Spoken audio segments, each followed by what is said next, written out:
Əziz qardaşlarım, yaddaşımızı necə gücləndirə bilərik?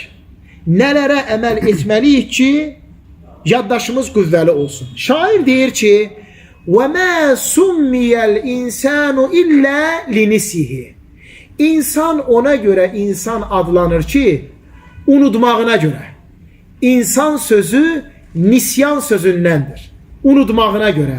وَلَا الْقَلْبُ إِلَّا أَنَّهُ يَتَقَلَّبُ Qəlb də ona göre qəlb adlanır ki, çünkü değişir, çevrilir. يَا مُقَلِّبَ الْقُلُوبِ ثَبِّتْ قَلْبِ عَلَى دِينِكَ Ey qəlbləri çevirən Allahım, qəlb həqiqətən də dəyişkəndir, çevrilir. Mənim qəlbimi sənin dinin üzərində sabit et. Dəyərli qardaşlarım, yaddaşı qüvvəli edən ən birinci amil ixlaslı olmaq. Elmi Allah üçün öyrənmək. Qur'an-ı Kərimi Allah üçün əzbərləmək. İxlasın nə qədər mühüm olması haqqında Qur'an-ı Kərimdə və sünnədə çoxlu ayələr və hadislər var.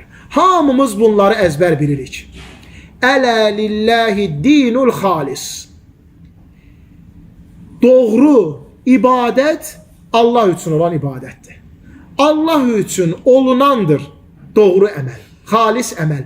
وَمَا أُمِرُوا إِلَّا لِيَعْبُدُوا اللّٰهَ مُخْلِصِينَ لَهُ الدِّينَ حُنَفَاءَ Onlar həniflər kimi ibadətləri Allah'a məxsus edərək əməl etmək ilə əmr olunmuşdular.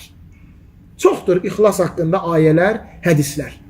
Allah Nəbisi sallallahu aleyhi və səlləm buyurur ki, kim Allah rızası üçün olan elmi, kim ibadət olan Qur'an-ı Kərim əzbərləməyi, dünyəvi məqsəd, mənfəət üçün öyrənib əzbərləyərsə, cənnətin ətrini, qoxusunu belə duya bilməz. O cənnətin ətri ki, filan il məsafədən gəlir. Cənnətə daxil olmaq nədir? Onu görmək nədir? Heç onun ətrin belə duya bilməz.